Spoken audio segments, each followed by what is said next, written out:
महोदय, ये सदन आज राजस्थान के अंदर एक बहुत बड़ी घटना जो लगातार घट रही है उस पर विचार कर रहा है। मैं अपनी बात कह रहा हूं अध्यक्ष महोदय, उसी समय इस जयपुर की राजधानी घाट की गुणी पर हजारों विद्यार्थी और बेरोजगार डॉक्टर किरोड़ीलाल मीणा की अगुवाई में धरना दिए बैठे।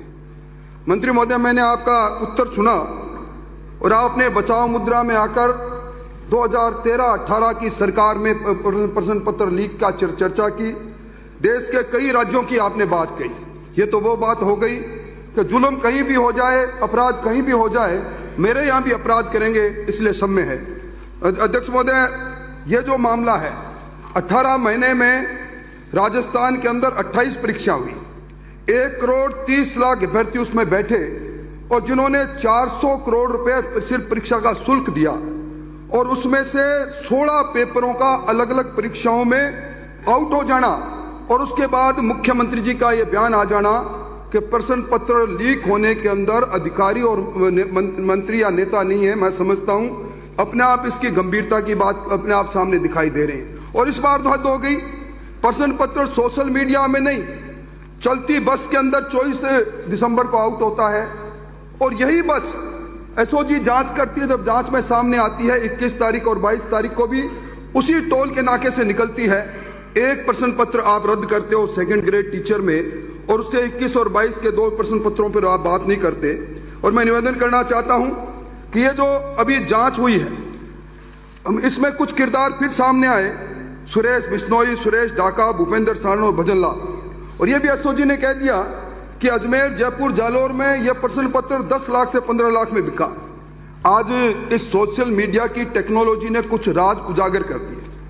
ये जो सुरेश ढाका है, ये किस किस की फेसबुक चलाता है, किस किस से जुड़ा हुआ है, अगर इसकी जांच आप कर लें तो निश्चित तौर पर जो पूर्व उप मुख्यमंत्री कहते हैं कि असली किरदार को पकड़ा जाना चाहिए, उस बात पर वो बात सही साबित हो जाएगी। आज अध्यक्ष महोदय, हद तो तब हो गई जब जिस एंटी चीटिंग बिल के बाद पर आपने भूपेंद्र सारण का मकान तोड़ा, उस किराएदार, उसका मकान का मालिक दूसरा था, उसने जब एसओजी को कहा कि मेरे को ये किराया नहीं दे रहा था, मैंने ऐतराज जब किया तब इसने मुझे मंत्रियों के, आईएएस लोगों के नाम लेकर धमकाए। मैं चाहूंगा आप जांच करवाए, आज मेरा भी कोई नाम लेता है, मेरे से लिंक है या नहीं है, उसने मेरा नाम क्यों लिया, इसकी भी जांच होनी चाहिए। और राजस्थान पत्रिका ने इस पेपर लीक होने पर जो सर्वे किया वो आपकी पोल खोल रहा है। राजस्थान पत्रिका के सर्वे ने कहा कि 87.8% बेरोजगारों ने परीक्षा में पेपर लीक होने की सरकार की कार्रवाई से हम संतुष्ट नहीं है।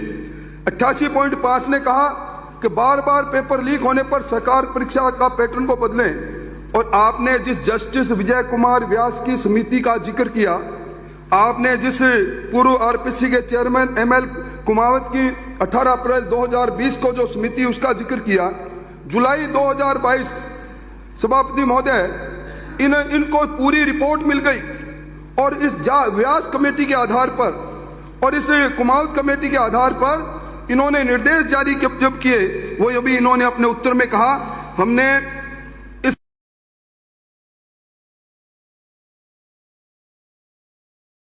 आप लिख लें 22 फरवरी 2022 को हमने पारित किया, 5 अप्रैल 2022 को यह नोटिफाइड हो गया। एंटी चीटिंग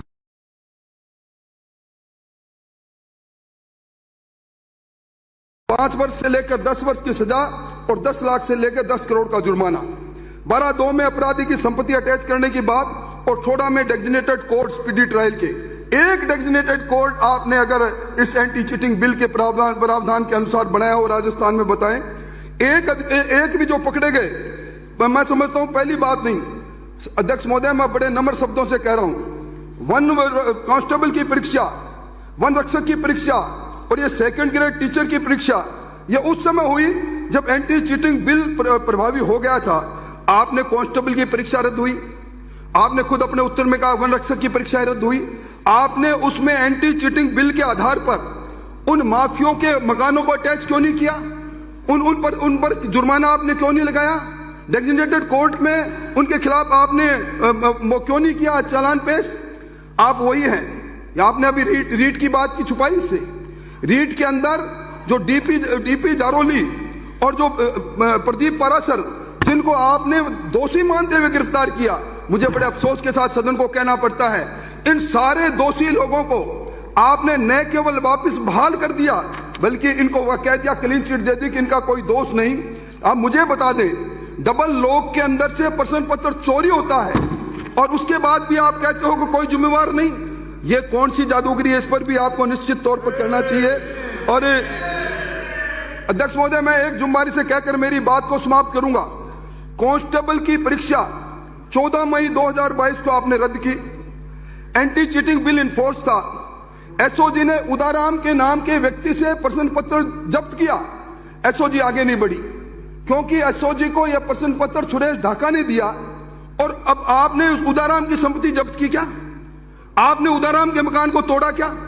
आपने किराए के मकान को तोड़कर उद्गम की उस संस्था को, भूपेंद्र सारंग की संस्था को, किराए पर चलती थी, जो ये खुद किराया नहीं देता था, जो कहता था किराया मांगने पर मुझे मंत्री के नाम से धमकाते हैं, कौन ये मंत्री? आपने कार्रवाई नहीं की। मैं समझता हूं इसके साथ ही जब ये कांस्टेबल की परीक्षा में दिवाकर स्कूल जो जोटवाड़ा का है, यहां सामूहिक नकल हुई। एसओजी की जांच है, जांच की रिपोर्ट के अंदर आप देख लो। आपने सिर्फ मान्यता रद्द की, स्कूल वहीं खड़ा है।